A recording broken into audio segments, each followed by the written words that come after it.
Le 9 mai 2011, le chef du gouvernement libéral, Jean Charest, a annoncé le Plan Nord. Un plan de 80 milliards, dont la majorité des investissements proviendrait de l'argent public. Le plan s'étirerait sur 25 ans et sur 72 % du territoire de la province. Le 4 septembre 2012, le Québec a élu le gouvernement du Parti québécois, qui avait fortement critiqué le Plan Nord des libéraux. Déjà, le premier ministre annonce qu'il ne changera rien à son plan marketing du Nord. Avec l'arrivée de Pauline Marois, le projet était renommé « Le Nord pour tous ». L'image du Plan Nord avait changé, mais pas le plan en tant que tel. Moins d'un an plus tard, le Québec a dû retourner aux urnes, et le 7 avril, un nouveau gouvernement libéral a été élu.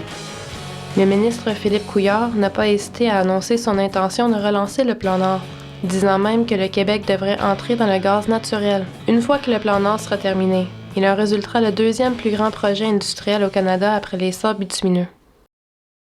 Le plus important projet du Plan Nord en ce moment est la mine Arnaud.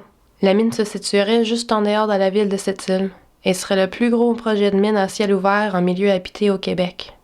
Ayant grandi à Fort Assiniboine, Alberta, et Sept-Îles, Québec respectivement, mon partenaire et moi avons décidé d'explorer les conséquences nombreuses que l'exploitation minière à grande échelle peut causer sur une société. In 150 meters, arrive at Montreal Dorval International.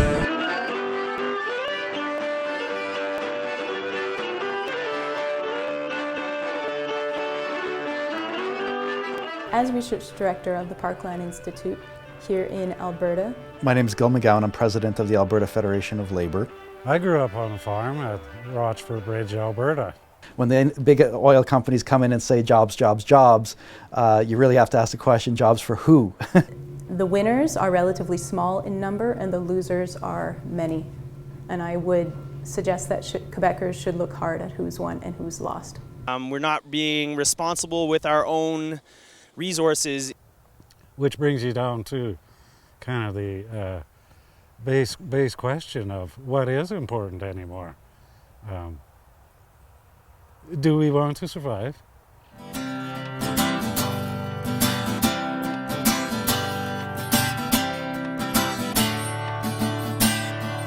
Viens-t'en chenou, viens prendre un coup, m'en va te montrer où je suis né. On a la mer, une longue hiver, des belles rivières, des mouches noires. C'est immense la plage, faudrait voir ça, des kilomètres, pas un chat.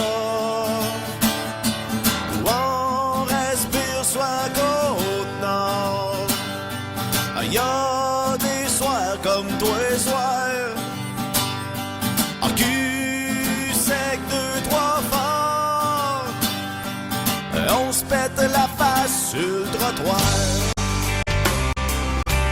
Parmi les villes affectées du Nord, on retrouve la ville de Sept-Îles, située à environ 930 km de Montréal sur la rive nord du golfe du Saint-Laurent. Elle a une population de 28 000 personnes. Par contre, il est difficile de calculer les nouveaux arrivants non-résidents qui viennent travailler pour les projets du Plan Nord. Cela implique aussi deux communautés inoues sur le territoire, Uashat et Malléotonam, qui représentent une population d'environ 4 000 personnes. La similarité des effets négatifs entre l'Alberta et le Québec sont surprenants, mais il n'est pas encore trop tard pour la Côte-Nord. Bonjour, mon nom est Doris Nadeau, je suis directeur à Transit Sept-Îles. Bonjour, mon nom c'est Dominique Jolicoeur, je suis native de Fermont, je suis maintenant ergothérapeute. Alors, mon nom c'est Jacques Gélineau, je travaille dans une mine. En fait, je travaille dans une minière de la ville de Port-Garcia. Mon nom c'est Denise Jourdain, je suis la petite fille de Blandine Jourdain. Bonjour, ici à la salle où se déroulent les audiences du BAP pour le projet Mine Arnaud. Salut, bonjour. Je suis un agriculteur qui va peut-être bientôt avoir une mine d'apatite près de chez eux. Jean-François Albert, directeur général du centre d'intervention Le Rond-Point à Sept-Îles. Quand je voyais des gros avions survoler Sept-Îles, je me disais, mais qu'est-ce qui se passe? Qu'est-ce qui s'en vient? C'est quoi, là? C'est-tu quelque chose qu'ils sont en train de développer ailleurs? Mais c'est là.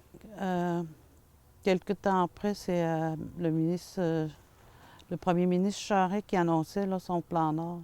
On entend souvent les médias annoncer que c'est bon, un plan Nord, beau développement sur la Côte-Nord et à Sept-Îles. On l'entend un peu moins depuis quelques mois parce que ça a changé de nom, c'est plus de plan Nord.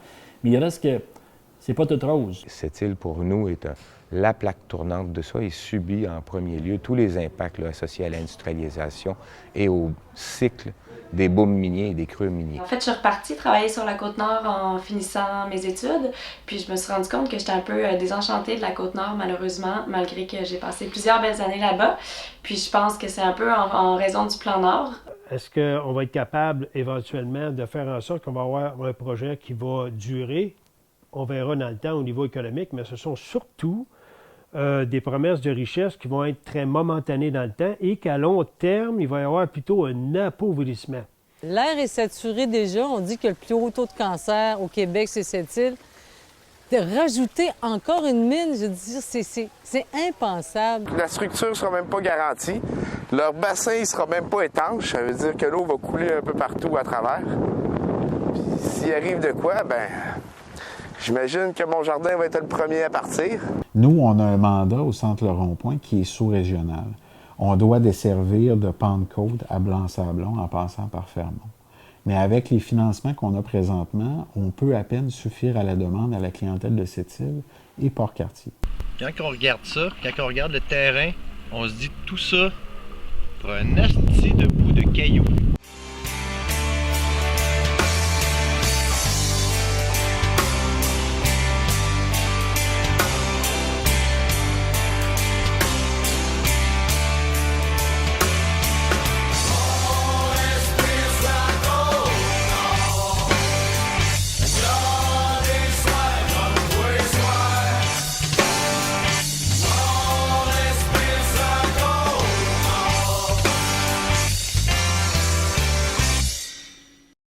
In 1886, the Geological Survey of Canada recorded the first details of the tar sands.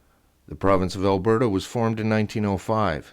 In 1949, the first oil well was drilled, slowing all other economic activity until it came to a grinding halt.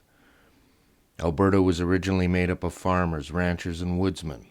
Where once we provided a significant amount of the world's grain and beef, those industries now barely exist. The gentle, egalitarian prairie culture that my grandfather passed down to me is gone. The province of Alberta has been ruled by right-wing politics funded by big business for the last 80 years. Only a very small portion of the population profit from the oil wealth, most of whom do not come from or remain in Alberta. Albertans make almost nothing from the extraction of their resources. And even though we produce almost as much oil as Saudi Arabia, the Alberta government debt is currently $14.5 billion, and our social programs are a joke. In a generation, my people will be left with the world's largest open-pit toxic waste dump, poisoned waterways, and will have seen their culture destroyed. That's the real Alberta advantage. La région n'est pas étrangère au développement. Avec les nombreuses compagnies minières déjà bien établies dans les alentours, dont le Iron Ore Company, Cliffs Natural Resources et ArcelorMittal. Sans oublier les nombreux barrages hydroélectriques pour alimenter ces mines et la plupart du Québec. L'arrivée du plan Nord, par exemple, elle, c'est autre chose. C'est de l'expansion accélérée sous la guise du développement durable. Les autres industries qui fleurissaient pendant un temps, dont la pêche, ne sont déjà plus ce qu'ils étaient. Les grands projets ne laissent plus de place pour la diversification économique, laissant les régions dans des situations à risque. En 1989, l'ouverture de l'aluminerie Alouette près de l'emplacement de l'ancienne fabrique d'huile à baleine permet la revitalisation de la ville. Et depuis, plusieurs autres projets de mines et de barrages hydroélectriques se sont rajoutés. La population a beaucoup à craindre, surtout depuis le déversement de mazout par Cliffs en 2013 dans la baie de Sept-Îles, et la découverte récente que le site du terminal ferreux du Iron Ore Company à Sept-Îles est une des plus vastes sites de contamination au pétrole au Québec. Depuis son lancement, le projet de la Romaine a bafoué les droits des Autochtones. Les inquiétudes environnementales sont nombreuses et selon la Commission sur les enjeux énergétiques, le projet ne serait même pas rentable. Le plan Nord n'est pas là. Il y a le Parti québécois qui a réanimé ce plan Nord-là, mais qui est peu existant. La Société du plan Nord, à Sept-Îles, c'est un employé, à peine un bureau. Donc pour nous, le plan Nord, c'est encore un plan marketing pour mettre en valeur les ressources du Québec, pour les offrir aux gens à l'international. D'une certaine façon, c'est un plan qui va mener à la dépossession totale du Québec et des Québécois. On doit se concentrer sur ce qui se passe chez nous pour protéger notre cour arrière, si on veut, notre milieu de vie, notre nourriture, notre espace de jeu, pour faire en sorte que, finalement, si on est capable d'y vivre, bien, on pourra faire en sorte à long terme de s'assurer que, avec les Inuits, on soit capable de mieux gérer le territoire, puis on soit capable de planifier le développement, puisque présentement, il n'y a aucune planification à long terme de fait. L'équivalent de 5000 terrains de football, Minarno est une co-entreprise formée par Investissement Québec et Yara International. Le projet prévoit de débuter en 2016 pour une durée de 28 ans. Par contre, une étude de la Banque mondiale faite en début 2014 démontre que la rentabilité du projet est loin d'être garantie. Le Bureau des audiences publiques environnementales a déjà rejeté le projet en février 2014 en reportant que l'ensemble du dossier était complet. Il avait aussi la question d'acceptabilité sociale. La commission d'enquête constatait l'absence d'un consensus social et la polarisation de la population septilienne. These trees are very old, and the importance of maintaining the forest cover in the northern shore of Quebec is extremely important. This is a value not in the timber respect, but in the respect of the forest ecosystem and everything that it provides for the wildlife and maintaining air quality. I think that would manage to dance. We should need to put these on to the wahat to the wahat. La mine Arnaud, tu moni genre de c'est pas la hope de spécial moni genre et il y a blood match tu moni genre tu stem ha bonio de studio ce bonio la so de pesi spécial ha bonio ne moi na doda cinéma wa bo et on est abstad mano écoutez tu mais la hanya de on den min godi tu as ni doit plus tu mahad ni na on est ni la mine Arnaud. Moi, tu m'en dis genre, on a des terres. Est-ce que tu m'en dis genre, mais ouais, mais où t'es non? T'as moi, fais je passe, je m'en dis genre, où t'es? Écoutez, puis si tu t'as là, où t'es, écoutez, toi, tu t'as non, ouais, où t'es toi? Où t'es, tu t'as ni, où t'es, tu bouges, t'as ni, où t'es? Peut-être 35 ans, peut-être. Tu me suis pas bon, peut-être juste tout de dans les bons. Peut-être de dans ce pas là, peut-être là. C'est un peu de ce que tu dans les bons. Je retrouve moi. Que je obtiens là, tu es benodé ne me ce que tu. Tu me gars est que les droits Québec au tête ben benodé ne ce que tu es. Les droits Québec moi oui mais il n'a tu as tapé ce que tu as dit dans. Alors on est j'ai non dit tu vois on est ni oui kada wad ma ji to da ba ni het ji pete ben je me tu hanat mo he at to mo je me tu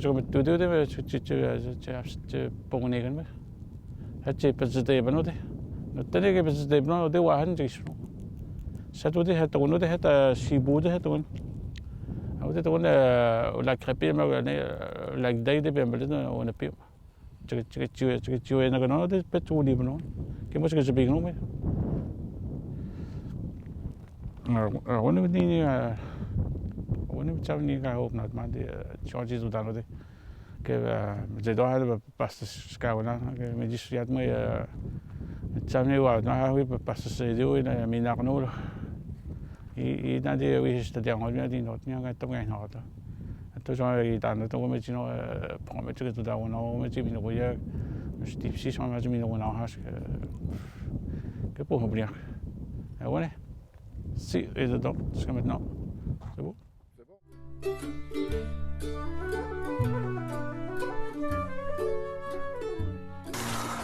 Salut, bonjour. Ça, c'est mon petit jardin au bord de l'eau.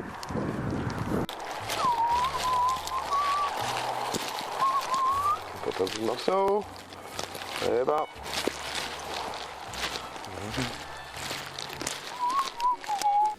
Oui, moi, je fais de l'agriculture biologique sur le bord du ruisseau Clette. Le ruisseau Clette, c'est un petit ruisseau qui a à peu près 3 mètres cubes de débit.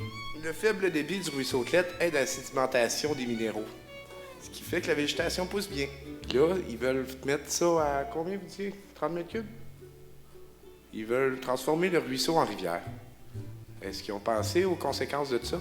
Parce que ça a rapport au débordement de la rivière, puis mon ruisseau, puis mon jardin qui va disparaître. Si la digue n'est pas viable, mon jardin, c'est pas juste le jardin qui va disparaître, c'est ma maison aussi. C'est quoi leur recours? En fait, s'il y a un problème avec le ruisseau, j'invite M. Turcotte à venir nous rencontrer. Et nous allons lui expliquer la situation, qu'est-ce qu'on prévoit. Et si jamais il y a une situation qui lui cause préjudice, je l'invite à venir nous la présenter. Quelles vont être les conséquences sur ma santé, sur la santé de mes clients qui vont manger les légumes? Parce que la poussière va se ramasser dans ma terre de jardin. Il va en avoir dans mes légumes. Puis je sais que les betteraves, les carottes, tous les légumes racines accumulent plus de ces toxines-là. Juste pour m'aider à comprendre, vous êtes situé à quelle distance à peu près de la mine projetée? À peu près 1 kilomètre, là. 1 kilomètre? Oui. Dans quelle direction par rapport au vent? C'était sûrement une carte, M. Biron, pour vous montrer ce que je suis par rapport à ton projet. Pourriez-vous mettre la carte? On va mettre la carte, M. le Président. Entre la mine et les bassins de résidus miniers. C'est sûr que cette distance-là, ça peut causer des problèmes, tout dépendant de la concentration des poussières, justement. On ne peut pas garantir à monsieur qu'il n'y aura pas de problème s'il est exposé continuellement à des poussières de silice. Il n'y a pas eu d'évaluation des risques jusqu'à maintenant. Et M. Biron a indiqué... Je peux continuer de m'inquiéter. Vous pouvez continuer à faire ce que vous voulez, mais M. Biron a indiqué qu'il a commandé une étude toxicologique et j'imagine que M. Biron, vous allez la déposer dès qu'elle sera prête. M. Turcotte, ça va? Ben là, trouvez-vous que j'ai une réponse? Il y a plusieurs questions qui ont été posées ce soir. Les gens ont une historique avec les projets dans le fond minier ici. Il y a des inquiétudes, il y a des histoires qui n'ont pas été fructueuses. Par contre, Mine Arnaud vient ici avec l'intention de changer les choses. Mine Arnaud, déjà au départ, tu me semble que tu ne fais pas une mine à 7 km d'une ville de 25 000 habitants avec tout ce qui s'est passé à Malartic. On a des exemples de catastrophes. On veut faire une plus grosse mine encore proche d'une ville. En partant, je trouve que ce projet-là, évidemment, il n'y a pas d'allure pour moi. C'est indécent. C'est extrêmement triste, comme je disais tantôt, que la modélisation de la compagnie a été faite de telle sorte qu'on n'intègre pas la pollution ambiante. C'est comme si on jouait à l'autruche. C'est comme ça, il n'y a pas de pollution à peu près ici. Nous, on va en générer, mais ici, il n'y en a presque pas. Il faut savoir ce qu'il y a dans votre milieu. Les risques sont présents et sont très mal quantifiés. Alors, quand un président de compagnie vient vous dire qu'il n'y a pas de risque pour la santé, c'est soit de l'ignorance pure et simple, soit de l'irresponsabilité où il n'a juste pas lu les documents. On ne peut pas dire ça. Si on veut être honnête, il faut dire qu'il va y avoir des risques pour la santé. C'est certain. Donc, vous accusez ni plus ni moins la compagnie de mentir. Moi, écoutez, la compagnie, je veux dire, moi, si j'étais un président de compagnie, mon but ne serait pas la santé publique, c'est faire de l'argent. C'est clair. Okay? Puis je pense que c'est ça leur but. En partant, ce projet-là demande de forts capitaux, des capitaux qui vont venir d'Investissement Québec. Donc, c'est la plupart des deniers qui vont engendrer ce projet-là proviennent de l'approche des contribuables. À ce temps, la rentabilité économique de ce projet-là n'est pas prouvée encore. Je pense qu'il y a fort à réfléchir sur le développement minier d'une part et aussi la pertinence de certains gisements miniers. C'est pas qu'il faut bannir toute forme d'exploitation, mais il faut être judicieux dans le choix de l'exploitation et surtout quand on arrive dans des agglomérations urbaines.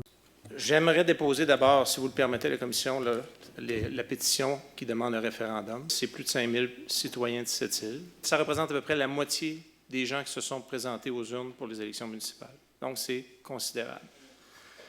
Très considérable. Quand on parle de l'acceptabilité sociale, moi, j'en comprends que c'est pour aller chercher l'assentiment de la société.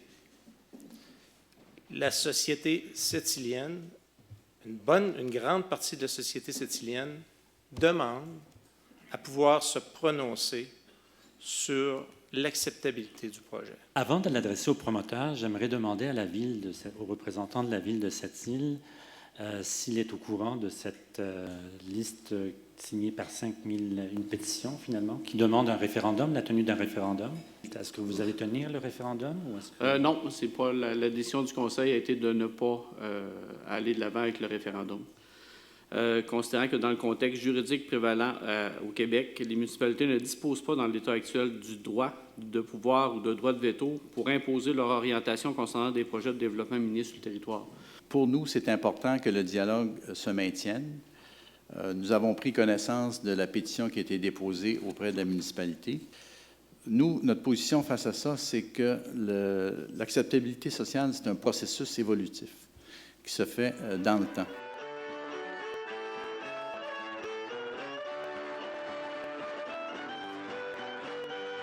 A lot of people have started to see the Canadian dollar as a petrodollar. And in our federation, we've actually studied this phenomena very closely, and we've been able to see that whenever the oil prices go up, and they have gone up quite dramatically over the last 20 or 30 years, the Canadian dollar has gone up in lockstep with the increase in the price of oil. And that's great for the producers of oil, but it's bad news for other industries that are influenced by a high Canadian dollar, especially manufacturing. Because as the dollar goes up, it makes our products that we produce here in Canada more expensive. And there's been a lot of talk about this so-called Dutch disease effect that's driven by development in the oil sands and the negative effect that it has on manufacturing in places like Ontario and Quebec. And I know that our politicians here in Alberta have sort of tried to dismiss this as a problem, but as an Alberta labor leader and someone who's experienced this run up in the Canadian dollar firsthand and is very cognizant of the link between the higher dollar and higher prices for oil, I can tell you that this is at least one Albertan who says that this problem is real, it exists. The high dollar is very much a product of our over-reliance on not just resource development, but a focus on extraction-only resource development as opposed to value-added resource development. It's way too easy to rely on resource extraction, and particularly oil and gas, and not then say, wait a minute, we have a longer term future that requires that we be really supporting a broader range of businesses, of public activities, of all of those things that we lose sight of because we're putting all of our eggs in that one basket. We just in the spring had a retrenchment budget where programs were cut back, education was cut back, post-secondary, and yet we're giving away billions of dollars every year that could be infused into our systems to provide for all people. Alberta is a rich, rich province, really. I mean, we have abundant wealth, but we're just not collecting it. And what's fair to all of Albertans, we all should be benefiting from our wealth. But right now it seems like, the top 10%, top 1% are the ones who are. Alberta is a province of haves and have-nots. You get the extremely rich, often concentrated in Calgary, working in the oil and gas sector, and then you have the rest of us, average Albertans struggling to make it by. And Alberta, it should be noted, is the least equal province in Canada. We have more pronounced inequality than elsewhere. And when you're thinking about inequality, I think it's important to recognize what a number of researchers nationally and internationally have recognized lately, and that is that inequality is bad for everybody. It just doesn't harm the poorest among us. It harms everybody from across the income spectrum, and you can see that in all sorts of indicators, public health indicators. Societies that are more equal enjoy better standards of living, better quality of life for everyone, rich and poor alike. The Alberta Advantage is this idea that, this is a place where you want to come and invest. It's a place where you want to come and work because we have this wonderful economy, right, where you can get a job, etc.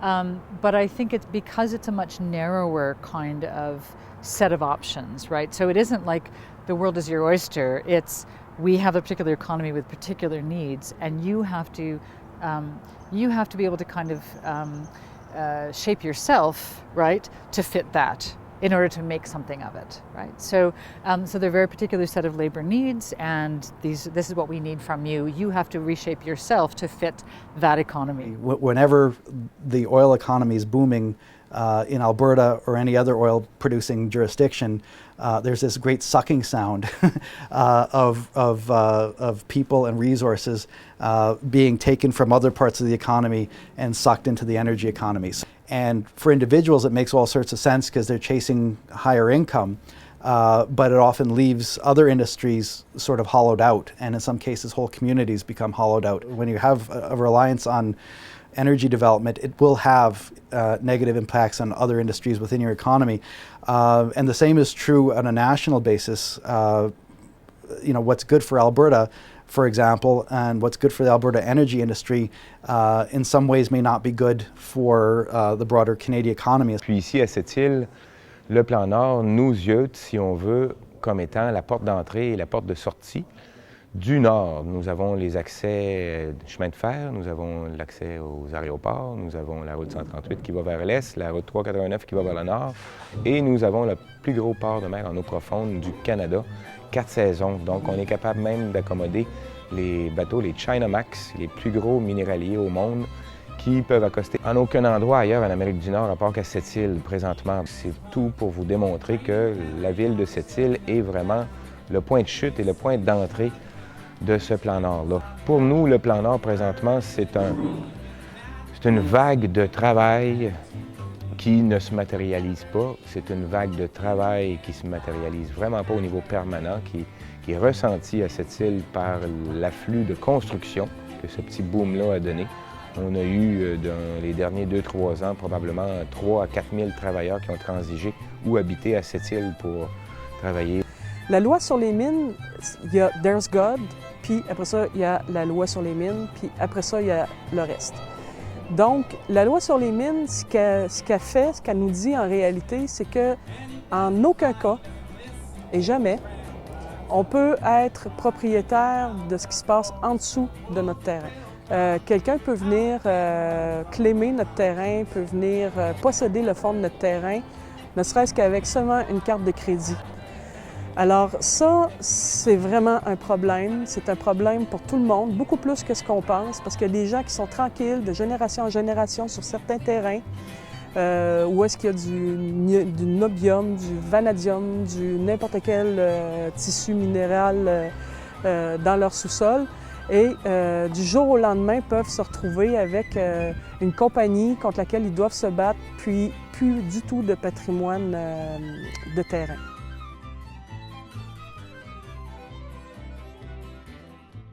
On est inusité de talent. L'Hydro-Québec, on est bien monté dans le nami la alouette qui est là. Et nous avons nami la projet la romaine et tu as peut-être nami haja nous t'avons des hospitaux tu m'as dit que parce qu'il m'a même dit que ils ont pas bon.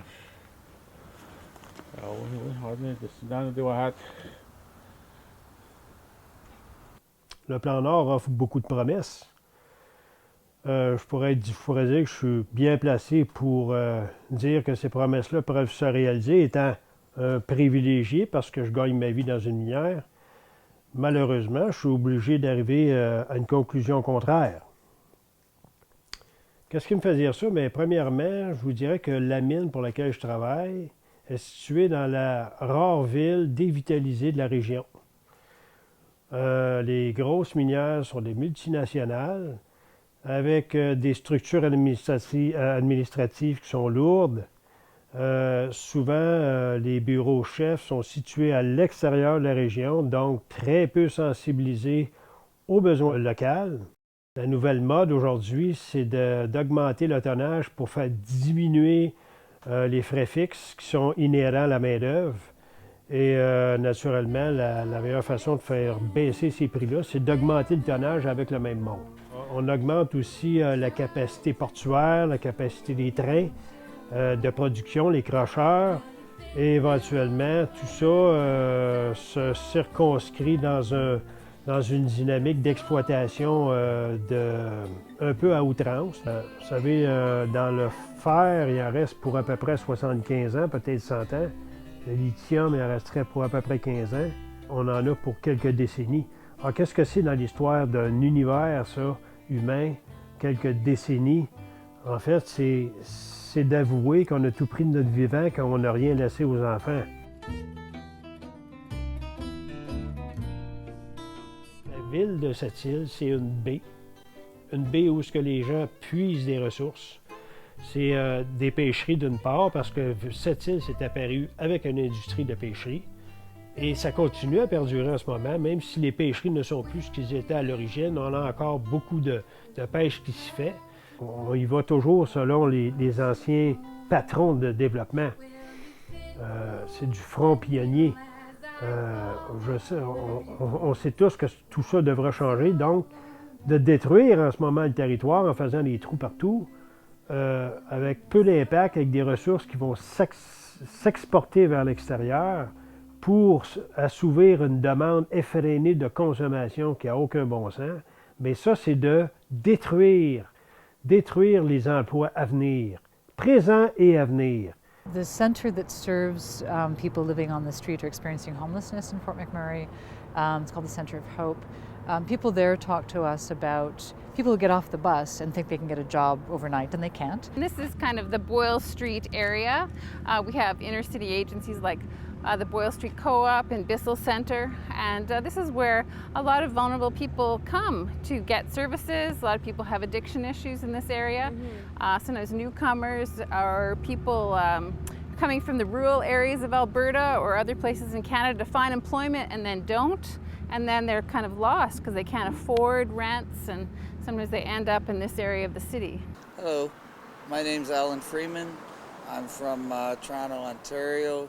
I came out here to Calgary hoping for the land of prosperity. I'm living in a shelter. I'm working for temp agencies. I can't afford my own place, can't find my own place. Working as hard as I can and barely living. Donc, à Sept-Îles, à quelques 100 km de Québec ou Montréal, on voit arriver des gens sur la seule autobus qui arrive ici une fois par jour, c'est à 8h20 le soir. On voit arriver des gens qui viennent travailler pour le Plan Nord. On sait très bien que le Plan Nord, ça n'a pas d'adresse, c'est un plan. Alors, pour nous, travailler pour le Plan Nord, ces gens-là cognent à la porte de Transit Sept-Îles. Ils sont sans sous. C'est des gens qui avaient des problèmes à l'extérieur de Sept-Îles et qui pensent qu'en venant travailler pour le Plan Nord, vont régler tous leurs problèmes sociaux et de vie personnelle. On doit les héberger quelques jours, le temps de les remettre sur la rail. En hiver, parfois on a moins 40, on n'a pas de métro, on n'a pas de bouche d'égout où il sort de la chaleur, on n'a pas d'endroit où ces gens-là peuvent coucher. Donc, c'est à Sept-Îles, c'est au Transit Sept-Îles que ces gens-là doivent coucher. C'est sûr que dans la région, l'itinérance est quelque peu cachée, quelque peu tabou. Il est moins visible, comme dans les grands centres, que ce soit à Québec, Montréal. Il y a beaucoup de phénomènes de couchsurfing. Ça peut faire quelques jours, mais après un certain temps, les gens ont quand même besoin de leur intimité. Donc, cette problématique-là, on la voit de plus en plus. Nous, on a un service de soupe populaire ici pour aider la population à boucler leur fin de mois. On a bien sûr les comptoirs alimentaires, mais le service de soupe populaire, on l'offre 5 jours semaine sur l'heure du dîner. Il y a un service de déjeuner aussi.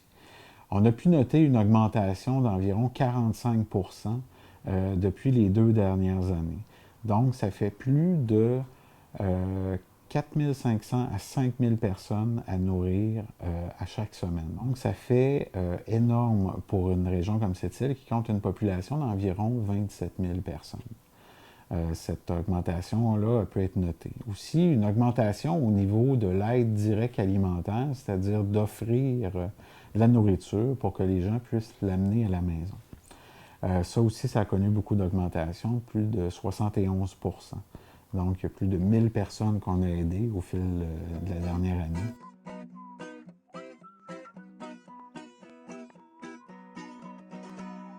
The cost of my house here is about $400,000, which is a little less than the median price in Calgary. However, that same house in Dallas, Texas, where I moved from about a year and a half ago, probably less than half that amount. The price of a gallon of milk, half as much. There is the house is expensive rent, more than Ontario. So in Ontario is one bedroom $600-700. Here is $1,200. Les gens qui arrivent ici, les exploitants ou les prospecteurs, ces gens-là ont des moyens. Et puis, étant donné qu'ils ont les moyens, ils créent une présence à cette île en grand nombre du fait que les hôtels, les appartements, les logements sont loués à grands frais parce que ces gens-là ont les moyens de payer les frais pour des logements qui étaient d'ordre assez normal avant 2009. Un 4,5 qui pouvait coûter 500 jusqu'à 600 se loue aujourd'hui entre 900 et 1500. Des 3,5 à 700 des chambres à 150 à 200 par semaine. Et il y a aussi ce phénomène de chambreurs au niveau du travail, donc des chambres seulement pour travailleurs. C'est aucune conscience sociale, les gens profitent de ça. 200 pièces par semaine, une chambre pour 2 personnes dans la même chambre, 200 pièces par semaine par personne. Là, ça fait 400 pièces par semaine pour une chambre à 2. Il y a de l'abus, de l'abus. C'est qui sert ces gens-là? C'est qui lave les draps dans les hôtels, qui travaille dans les restaurants, dans les cuisines, à petit salaire, à 10, 12, 15 piastres de l'heure pour un chef cuisinier? Hey, wow, 15 piastres. McDonald's, tu peux travailler pour 15 piastres, mais là, les Philippins qui viennent, il n'y a même plus... Les jeunes ne veulent même plus travailler à 15 piastres de l'heure. C'est incroyable. Tu ne peux pas te loger si tu fais 15 piastres de l'heure. Qui peut se loger à ce prix-là? Moi, je peux même pas. Moi, je suis obligée de rester ici à l'auberge. Pas capable de me payer un loyer, c'est ridicule. Un 4,5 pour 1300, pas chauffé, pas éclairé. Voyons donc, c'est logique. T'es à Sept-Îles, t'es pas à Beauport, à 2 minutes de Québec et tout, là. T'es à 8 heures de la plus grande ville. Tu dis, le monde est malade. Des maisons mobiles à 250 000. Oui, puis même travailler à l'ouest. Si tu t'achètes un affaire de même, mais ça, tu t'en sors pas quand même. J'ai acheté moi une maison en 97. Je vais me donner un exemple, c'est le meilleur exemple que j'ai payé en bas de 100 000, 97 000 en 97. C'est facile à se rappeler. Et puis, je sais très bien que l'an passé, à fin d'année 2012, j'aurais pu vendre ma maison au-delà de 300 000 puis ça, l'augmentation n'est pas venue graduellement en l'espace de 97 à 2012. Elle est venue réellement depuis 2009. Tout d'un coup, un salaire de 12 ou 15 de l'heure ne suffit plus à payer un logement décent et abordable, ne suffit plus à payer le panier d'épicerie qui est en augmentation exponentielle. Et puis, tout d'un coup, ces gens-là croient que la seule façon de s'en sortir, c'est de s'en aller de cette île. C'est ce qui s'est produit, c'est ce qui se produit encore. Pour nous, le Plan Nord, ça a été une réalité qui est un boom de construction qui a nui vraiment là, à la populace de cette île, puisque la classe pauvre a dû s'expatrier, puisque les loyers, l'hébergement, la nourriture est tellement cher qu'on n'a plus les moyens, là, quand on est à très faible revenu, de vivre à cette île. La place a été prise par des contracteurs qui ont loué et acheté des maisons pour leurs employés qui avaient transigé par ici. Ça fait en sorte que le prix des maisons est monté d'environ 75 % dans les derniers 2 ans, ce qui fait en sorte que les gens de cette île, les jeunes comme mes enfants, ne pourront pas avoir accès à une propriété, en plus de voir leur territoire massacré et dépossédé. Leur milieu de vie est rendu pratiquement inaccessible. La population qui vit à cette île, bien, ces gens-là étaient à cette île bien avant le fameux annonce du Plan Nord. Et puis, on n'a pas considéré leur opinion, on ne leur a pas demandé de la façon que ça se fait. Je pense que de nos jours, quand on veut explorer ou exploiter la concertation des gens du milieu, c'est archi important. Ça ne veut pas dire nécessairement que ça va être négatif, mais il faut commencer par se respecter et respecter les gens qui vivent dans une communauté. C'est ce qui n'a pas été fait. We have a high dropout rate among high school students. In fact, it's the highest in the country. And that may seem kind of counterintuitive because we have a strong economy. You think people will be going to school in order to train for jobs. But the reality is that when especially for male high school students, when they can drop out of school, get a job as a laborer and make $80,000 or $90,000 a year, there's a huge financial incentive not to continue their education. Even though if they were to stay in school, and especially if they got a trade, they might be able to make more than that $80,000 or $90,000, but that short-term incentive of grabbing that money quickly has resulted in a lot of people leaving school who in other provinces probably would have stayed. It's a disincentive for like the rest of the community to get educated, because there's people that are going to university, and I meet all of these young men that are making $100,000 a year. Really, they're 21 years old, feeding our economy, and they are uneducated people. So it just seems ridiculous, because there's all these starving students that are trying to get educated, and then you get out of school and you're making $25,000 a year. Well, that's just stupid. Why wouldn't we just go up north and join the forces, actually make some money?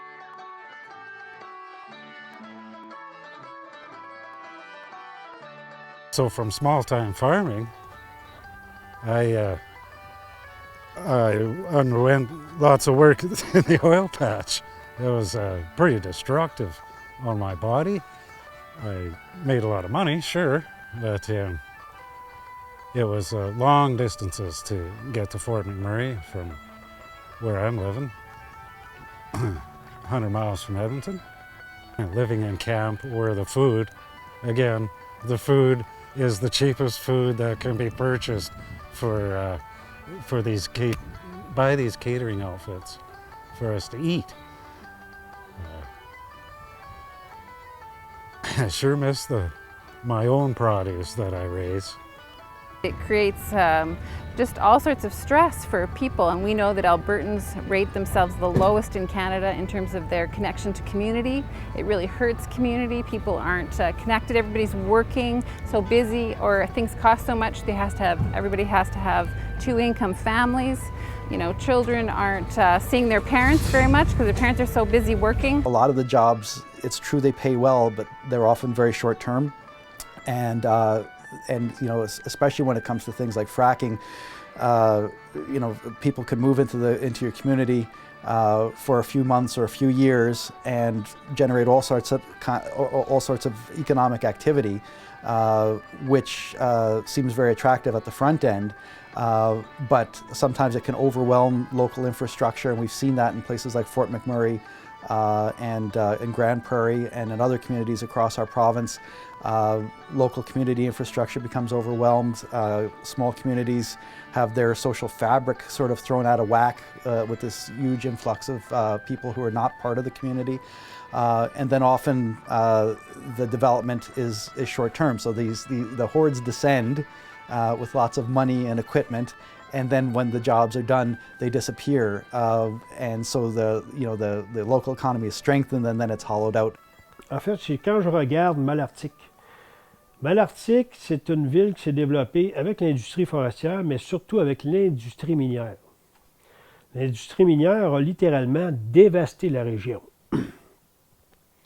Et on sait qu'il y a des cycles miniers. Ça commence, une mine, et ça se termine. Or, quand Malartic a vu la mine se tarir, c'est devenu une zone non seulement dévitalisée, mais avec aucune possibilité de développement futur. Alors, les gens ont resté pris avec leurs investissements personnels, les investissements immobiliers. Les commerçants, la même chose, ont resté avec le commerce. La plupart ont fermé. Et là, la seule façon de relancer cette ville-là, c'est en développant une autre mine. Ce qu'on pense pas aussi, c'est tout ce que ça amène du côté social à cette île, qui est une ville quand même qui a développé son côté culturel, côté social. Les gens aiment ça, trouvent ça beau, la Côte-Nord, c'est beau cette île. On pense pas à tout ce côté-là qui est tellement important, qui s'est créé ici à cette île, toute la vie hors mine, une autre forme de pensée qu'on peut gagner notre vie juste à travailler dans les mines. Il y a plein de choses à développer. Je trouve que c'est arrêter le développement si on fait ça. C'est arrêter tous les jeunes qui veulent revenir s'installer ici en région pour faire d'autres sortes de projets. C'est pas tout le monde qui veut faire 100 000 $ par année. C'est pas tout le monde. Il faut apporter, il y a d'autres mentalités ici qu'il faut respecter. Il faut respecter ça. When we started to do our research, we realized that people had different relationships to the place. People who had lived there a long time, some of them since the 60s and 70s, and that first big boom, said, you know what, this place is changing. We love this place, but it's changing before our eyes, not only in terms of just the influx of people, the stress on highways, the stress on people, the stress on living spaces. You drive down the street and there are 4 trucks parked in every single driveway. A sense that this isn't our home anymore. And so they were saying, I'm not sure if I want to, very few people retire there, right? They didn't want to retire there. Then there were people who were more mobile workers who were like, I will never call this place home. This is simply a place to work. I'm here to make money and get out. Le lien qui est intéressant entre Fort McMurray et cette île, il est quand même assez facile à faire au niveau des problèmes sociaux qui ont été émergents et en même temps la réaction des élus qui, ma foi, depuis les dernières élections, se fait encore un peu attendre. Il y a quand même des progressions qui se font, mais je pense que ce serait intéressant et on a quand même de l'éducation à faire, à apprendre de ce qui s'est passé à Fort McMurray. Nous, on en parle depuis environ 5 à 8 ans de cette problématique-là qui est survenue, de l'émergence des problématiques sociaux, des problématiques de logement, problématiques au niveau des garderies, milieu scolaire, milieu de la santé. Donc, avant, je pense, tout développement, grand développement qui pourrait se passer dans notre région, il faut observer ces choses-là au niveau social qui sont extrêmement importantes. Parce qu'il faut s'assurer que tous les gens qui sont en place reçoivent des bons services.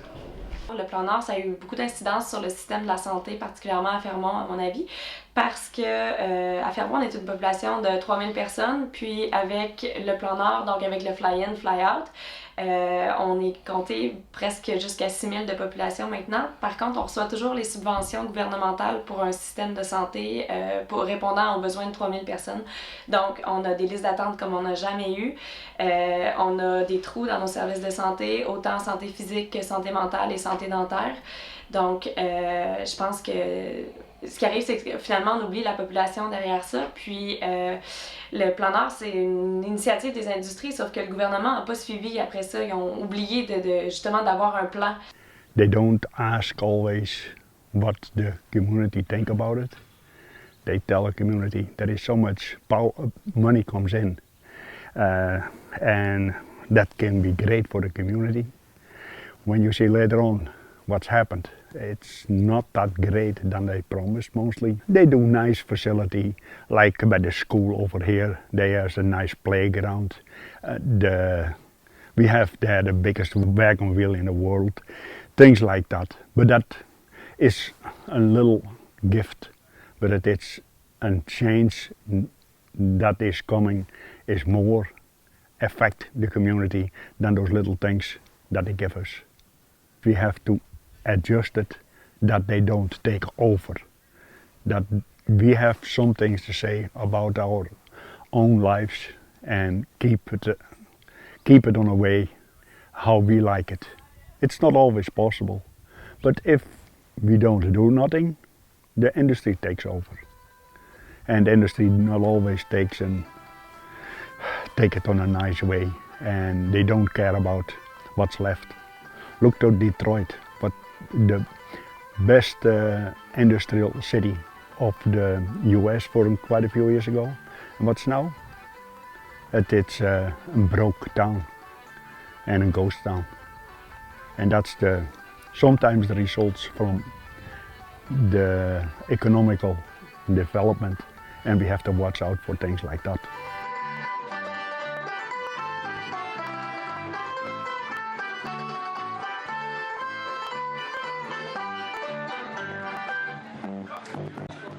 No, we would often say to people, if you have drug or alcohol addiction, don't stay here because it will be very difficult for you to stay clean because it's just too readily available. When it comes to STDs, for example, and STIs, there's been studies on the ways in which those have traveled then to home communities. So in Newfoundland and the eastern provinces, Atlantic provinces, so higher rates of STDs there, and again, we don't have direct causalities, but there is interesting questions about and people looking at the correlations of people traveling back and forth and carrying those into different communities, which is just, I think, one example of the ways in which issues there radiate out in multiple ways. Au niveau de la consommation, ici à Sept-Îles, est-ce qu'elle est en augmentation?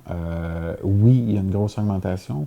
Au niveau des amphétamines, des speed, qui est très utilisée dans la clientèle jeunesse.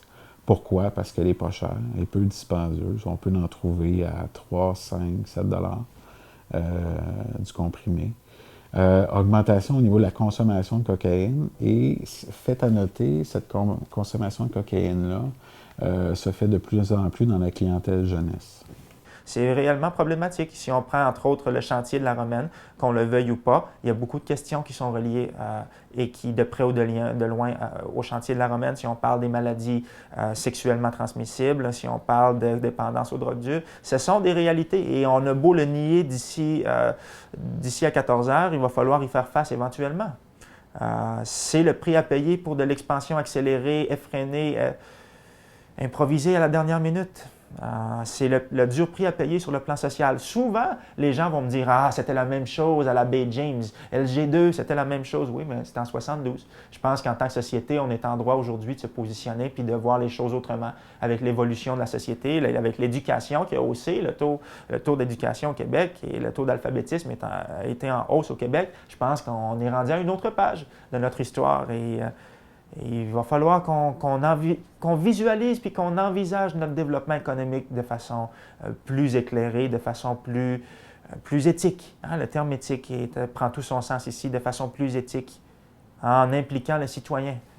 Dès les premiers balbutiements de l'initiative, il ne faut pas attendre que le deal soit déjà tout fait pour impliquer le citoyen. Le citoyen doit être entendu. Le droit, et c'est un strict privilège qui peut difficilement lui être enlevé. Le citoyen doit se positionner dès les premiers balbutiements d'une initiative donnée. A lot of the development in the energy sector tends to be skewed towards jobs for men as opposed to women. There has been some progress made in that direction. There are more women in the trades than there were 10 or 15 years ago, but they are still a significant minority. So a lot of the jobs that are created by this kind of development are primarily for men, not for women. Au niveau du travail, c'est sûr que majoritairement dans les mines, c'est un milieu d'hommes. Beaucoup plus difficile de faire sa place comme femme dans ces milieux-là. Donc il y a encore, on peut dire, une stigmatisation totale. The gap between men and women in terms of wages gets wider because a lot of the highest paid jobs in our economy are in the energy sector or energy-related construction. And those jobs tend to skew towards men, and so there is always a gap between male and female earnings in Canada, and there's all sorts of reasons for it. But the gap between men and women is actually the biggest here in Alberta. You can see that in terms of incomes. Women working full-time, full year in Alberta in 2009, most recent available data, earned about 68% of what women earned across the country. So it's a substantial disparity in terms of earning power. One thing that came up in our interviews with people who had children was that they were worried that if they were both working all the time in high pay and high hour jobs, that they would end up just kind of saying to their children, okay, here's $50 to go, do something fun after school, we'll see you when we get home from shift work. And so worried about the loss of that relationship. But there was also this realization, wait a minute, that this has real impacts on how our children view the world. And we need them to see that there's much more to it than this extraction-intensive economy. Because of high population growth, driven by a resource boom which has constrained the availability of housing, women are trapped. Women and children are trapped in situations of domestic violence because they're unable to find other housing, and so are left in extremely difficult circumstances. On prend comme exemple un jeune travailleur dans la vingtaine qui trouve son premier emploi dans les mines, gagne en partant 80 000 $. Survient un incident, soit un accident de travail, perd de l'argent. Survient un shutdown, une fermeture d'usine temporaire pendant quelques mois. Et les paiements rentrent plus vite, les factures rentrent. Ça, c'est sûr et certain que les factures rentrent. Ça crée des tensions au niveau de la famille. On ne sait pas trop comment gérer ça. Il peut arriver de la violence conjugale. Le mari peut être appelé à sortir de la maison. Problématique de logement, on est à 0,6 %. Donc, cette personne-là peut se retrouver à la rue, comme la femme peut se retrouver à la rue avec son enfant. Et là, ça devient problématique. And that kind of work just creates so much havoc on the family, or they have to travel large distances. Maybe they're flying up to Fort McMurray to do that. So it really is it's a burden on the family and the parent that's staying at home, usually a woman, looking after her children. It's really a challenge. Fermont ont eu une problématique au niveau des dernières années. C'est qu'il y a eu, le lac Bloom, ça a apporté énormément de travailleurs de sexe masculin. Donc, ils sont ramassés avec une population masculine qui était énorme.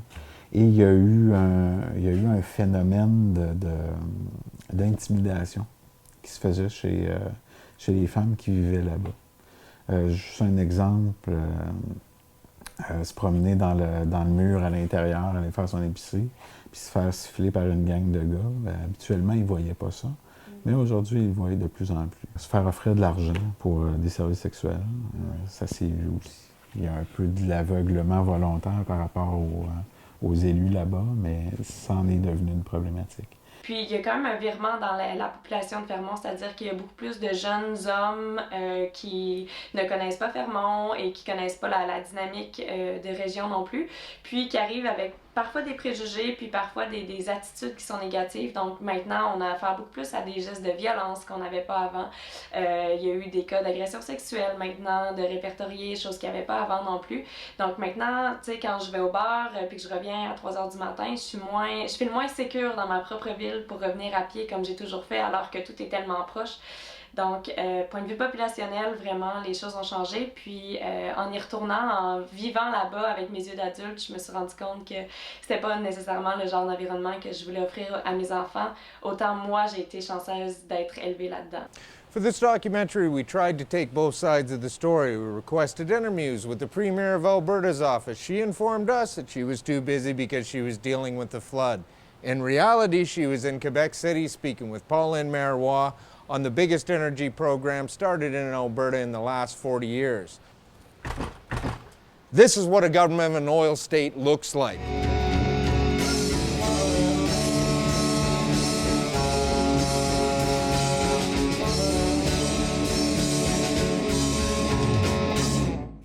En ce qui concerne les autorités québécoises, personne au sein du gouvernement n'a répondu à nos demandes. These are big multinational companies, often based in the United States, sometimes based elsewhere. And these are companies that are used to getting their way when it comes to development. And they also often come from countries with a conservative political bent. This becomes part of what a lot of observers has called the curse of the petrostate, where big oil companies come in and, if not buy up governments, they put a disproportionate influence on governments because they're such big players in the economy. The politicians respond to the people who are paying the bills, but here in Alberta and other oil-producing jurisdictions, there's a sense among politicians that a lot of the bills are being paid by the oil industry, so they become a primary constituency for government as opposed to individual citizens. And from our perspective, that has a corrosive effect on democracy.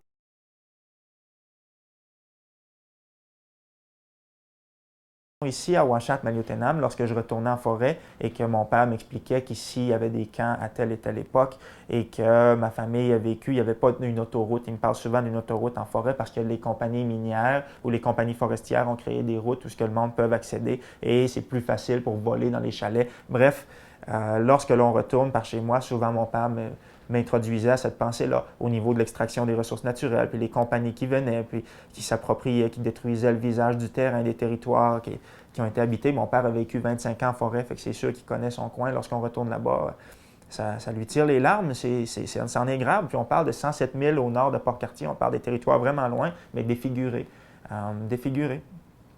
Successivement par plusieurs générations et plusieurs entités corporatives qui se sont rendues sur les territoires éloignés. Voilà, c'est une pensée pas commune de ma communauté, mais on partage quand même. Plusieurs membres, sinon la très grande majorité des membres partagent la même relation et le même sentiment d'appartenance puis d'attachement avec le territoire. Donc, ça venait naturellement pour moi d'être dubitatif et de questionner les initiatives d'extraction des ressources. Maintenant, depuis que je suis député, ça prend tout son sens parce qu'en plus de voir les initiatives d'extraction des ressources, je vois les humains derrière les initiatives d'extraction des ressources et je vois la malversation économique. C'est le nouveau terme en vogue et je ne cesserai de le marteler. Parce que derrière ces initiatives, les mines n'apparaissent pas seules. Ce n'est pas auto-opéré, auto-géré avec des automates à l'intérieur. C'est des humains. C'est des humains qui sont arrivistes. C'est des humains qui penchent vers le mercantilisme véritablement malsain. Ce sont ces gens-là qui sont en arrière et je le vois maintenant. C'est des ententes, c'est des poignées de main en coulisses. Et ce qui est déplorable, c'est que les citoyens sont toujours les derniers à viser. On leur présente un done deal et vous signez simplement le X en bas, c'est là où tu mets ta signature. Le citoyen arrive et le deal est déjà tout fait. Donc, c'est un peu la dynamique que moi j'ai observée dans ma propre circonscription au cours des 2 premières années de mon mandat. Quand on est rendu qu'on parle de plusieurs dizaines de millions manquants sur des projets de prolongement de route ou sur des projets donnés, qui sont censés bénéficier à l'ensemble de la population et que les montants ne se sont pas rendus à destination. Je pense que les citoyens sont en droit de se demander s'il n'y a pas de la collusion, s'il n'y a pas du délit d'initié, s'il n'y a pas du trafic d'influence, s'il n'y a pas du... On ouvre la porte. On ouvre la porte à bien des questionnements, puis c'est légitime. Donc oui, je me suis fait quelques ennemis. Suffisamment pour recevoir du blackmail puis des choses pas trop intéressantes. Des visites pas trop intéressantes non plus dans mon bureau au cours des années. Mais j'imagine que c'est le prix à payer, ça vient avec. Ça vient lorsqu'on pose des questions ou lorsqu'on invite les citoyens à se positionner, à prendre part active à la vie démocratique. Visiblement, c'est perçu par certains comme un frein à l'expansion économique, ce qui n'est pas nécessairement faux, mais si ton expansion économique est basée sur la supercherie, si ton expansion économique est basée sur l'absence de transparence et l'absence de transfert de l'information aux citoyens, bien, ta croissance économique, tu peux te la garder. Nous, ici, concernant le barrage Romaine, Hydro-Québec avait proposé une entente parce que les lignes de transport allaient traverser nos terres ancestrales. Hydro-Québec exigeait qu'il y ait un référendum. Il y a eu le référendum et la communauté a répondu non à 60 %. Je ne sais pas ce qui est arrivé, là. Hydro-Québec nous est revenu avec une autre entente qui disent bonifier. Encore là, les membres de la communauté de Uashat-Maliotenam ont répondu non aussi à 57 %, je crois.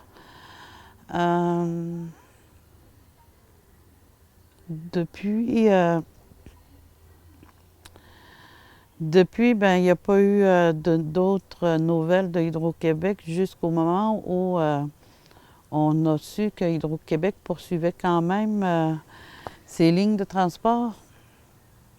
Il était déjà rendu sur nos terres ancestrales.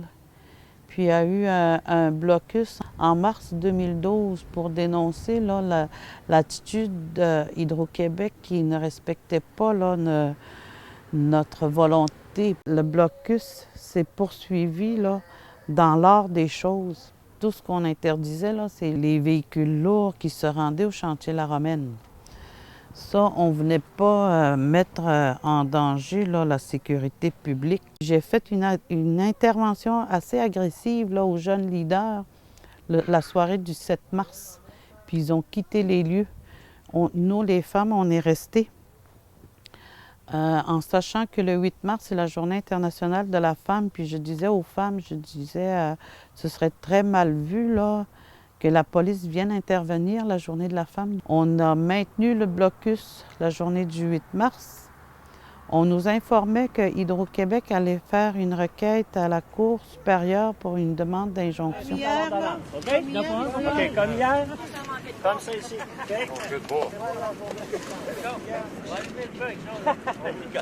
OK, je vous remercie. Bye-bye. La dite injonction ordonne aux défendeurs de s'abstenir de bloquer ou de nuire de quelque façon que ce soit au libre passage des personnes et des véhicules sur la 138.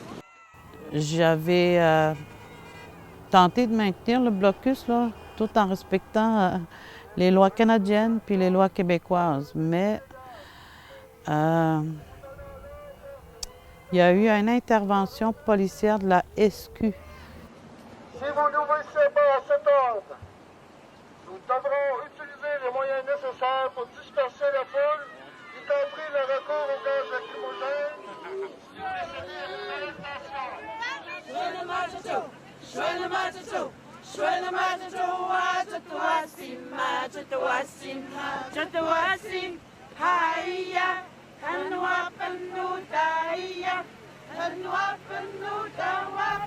On s'est fait ramasser. Toutes les femmes qui étaient au blocus se sont fait ramasser, mais elles ont toutes été libérées.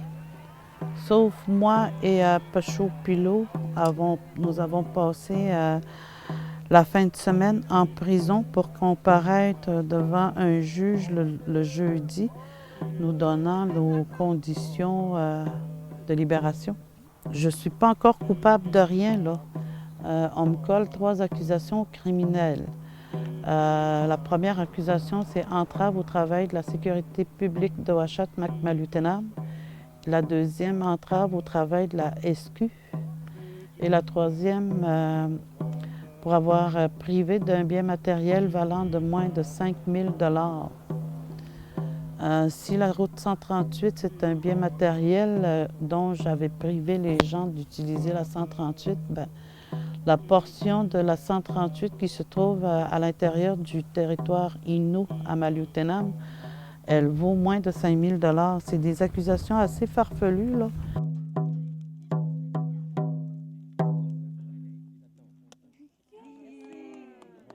En novembre 2013 ont eu lieu les élections municipales et le citoyen Régent Porlier, qui avait présenté la pétition demandant un référendum au BAT, fut élu maire de cette île. Moi, l'essentiel, c'était que les gens puissent dire leur mot dans tout ça. Je trouvais trop important les enjeux. On parle quand même d'un projet majeur ici, tout près de la ville.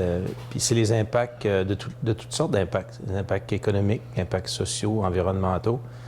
Moi, j'ai toujours cru dans l'intelligence des gens. Puis je me disais, bien informer les gens, là, ils vont être en mesure de prendre une décision éclairée, une décision qui sera la leur.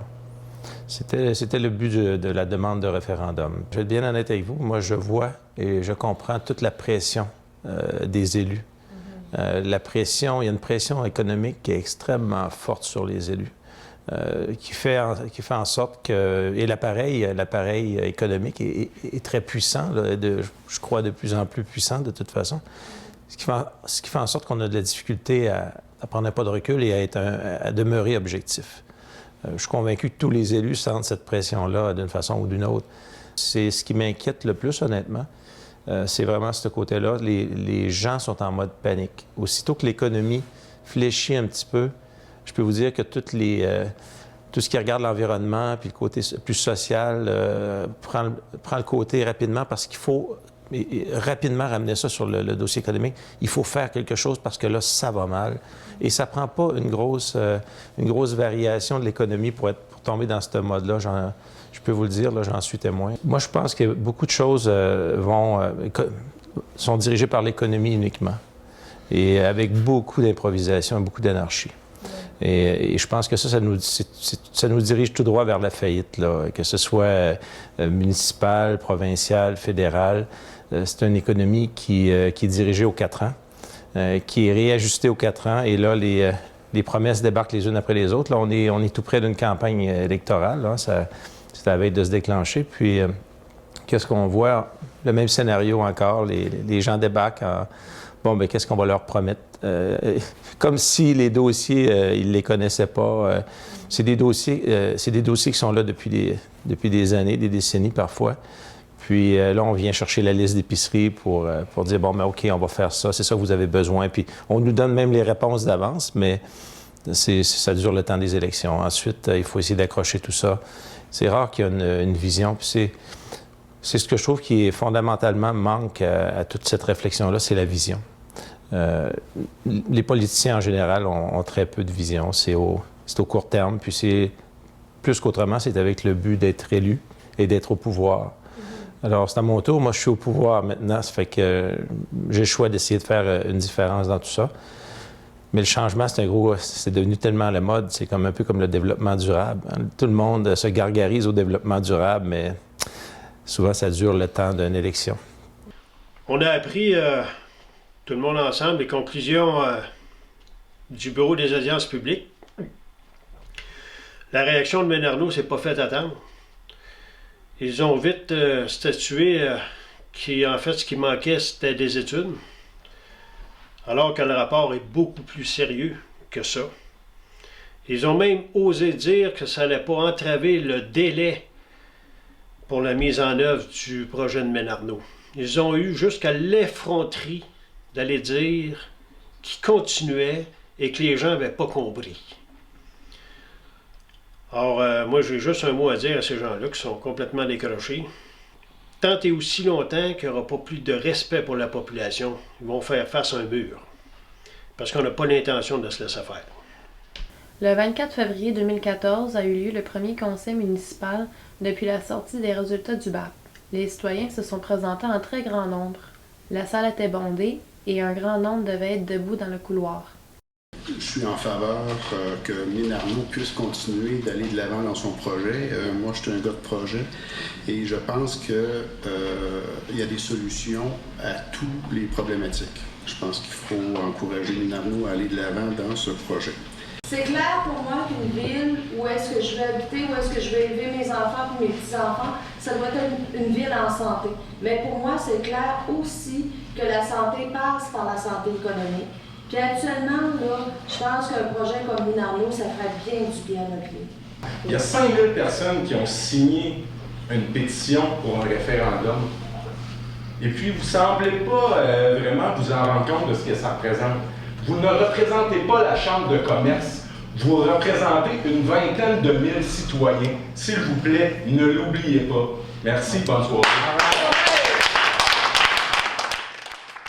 Le Salon du Plan Nord que nous allons ouvrir aujourd'hui, qui est déjà très populaire, les gens courent de partout pour entrer.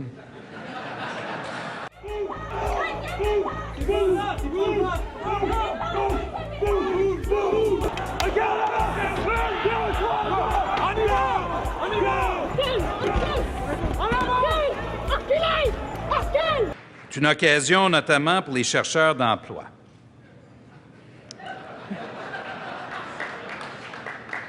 Alors, à ceux qui frappaient à notre porte ce matin, on pourra leur offrir un emploi dans le Nord autant que possible.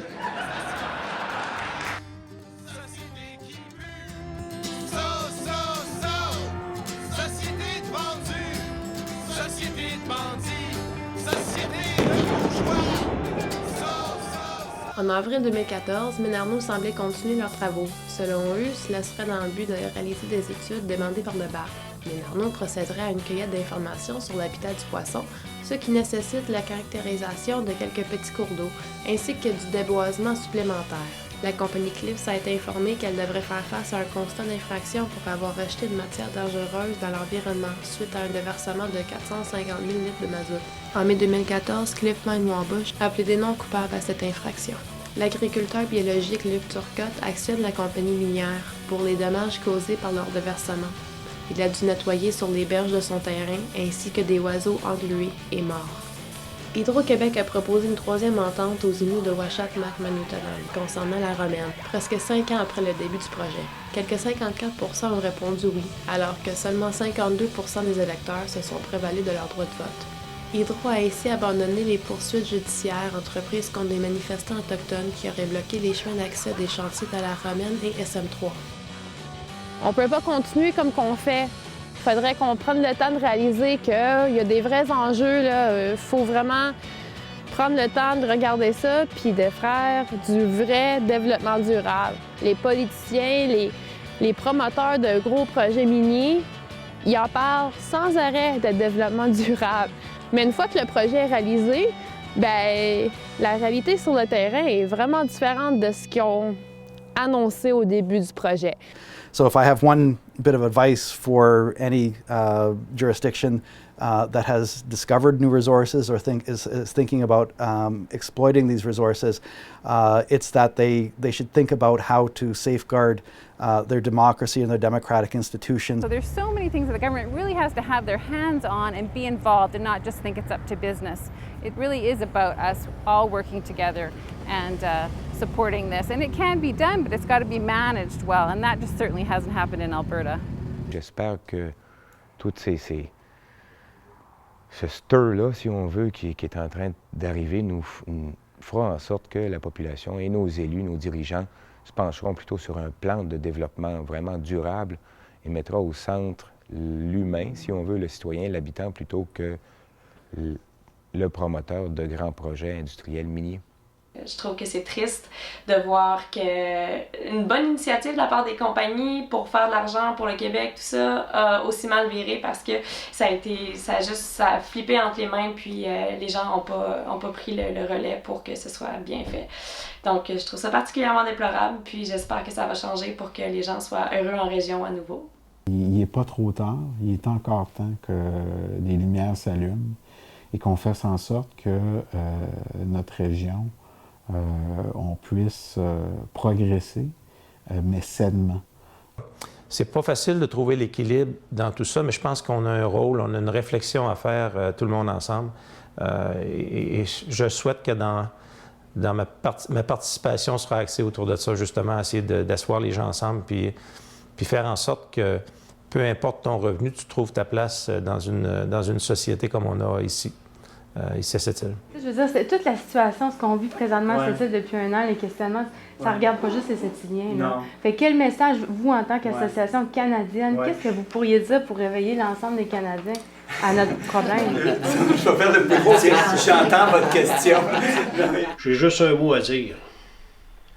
Face aux événements qui nous entourent, c'est une déception durable.